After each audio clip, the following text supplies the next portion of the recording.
Eto na mga boss, the long wait is over. Nandito na tayo sa game number 7 dito nga sa NBA Finals this 2024 to 2025 NBA season. Grabe, nagawa pa rin talagang makasurvive dito nga ng Indiana Pacers dito nga sa game number 6 at naidala nga nila itong laban dito nga sa game 7. Sa pagkakataon na to ay home court advantage na dito nga para sa Oklahoma City Thunder. Kamustahin natin ang kanilang preparasyon at sino-sino nga ba ang mga maglalaro at hindi maglalaro. Tara't pag-usapan natin yan.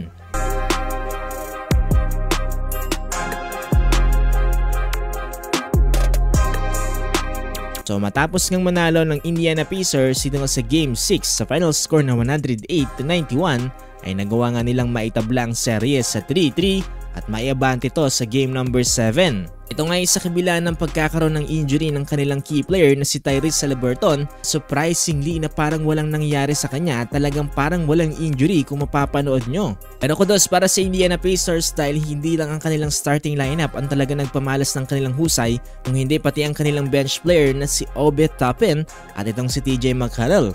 Dahil nga na rin sa panguna nila Pascal Siakam, Andrew Nembhard at Tyrese Haliburton at sa kanilang total team effort ay nagawa nga nilang manalo dito nga sa laban. Para sa injury report ng Indiana Pacers, ganun pa rin mga boss, hindi pa rin makakapaglaro etong si Walker. Out pa rin siya para sa Indiana Pacers, samantalang itong si Tyrese Haliburton ay listed pa rin as questionable. Pero gaya nga ng lagi nating sinasabi na kahit nga questionable na nakalist atong players dito nga sa mga injury reports, malaki ang chance na nakakapaglaro pa rin etong player na to.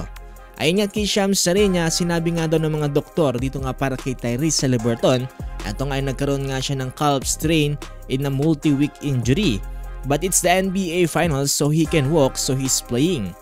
Sa madaling salita ay tinitiis na nga lang dito nga ni Tyrese Haliburton ang kanyang injury dahil NBA Finals na to. Napaka-importanting laban ito para sa Indiana Pacers dahil potentially baka ito na ang kanilang maging unang NBA championship. Para naman sa Oklahoma City Thunder, looking good para sa kanila dahil bukod nga sa magiging kanilang home court advantage ay lahat ng kanilang mga key players ay makakapaglaro. So meaning mga boss no, may advantage na kaagad sila dito nga sa mga players dahil lahat sila ay healthy. So it's a matter of team effort na nga lang talaga ang pagbabasihan natin dito at kung sino nga talaga yung mag-iinit dito nga sa laban. Hindi natin pwede agad sabihin ng tapos na porket home court advantage ng OKC ay sila na kagad yung manalo dito nga sa laban. Dahil may mga chances nga na tinalo sila ng Indiana Pacers dito nga sa kanilang home court. Eh hindi naman itong Oklahoma City Thunder na may mga chances din na tinalo nila itong Pacers dito nga sa kanilang home court. Bukod pa dyan, nakasalalay din dito potentially magiging ikalawang NBA championship ng Oklahoma City Thunder dahil yung huling panalo nila ay nitong taong 1979 pa.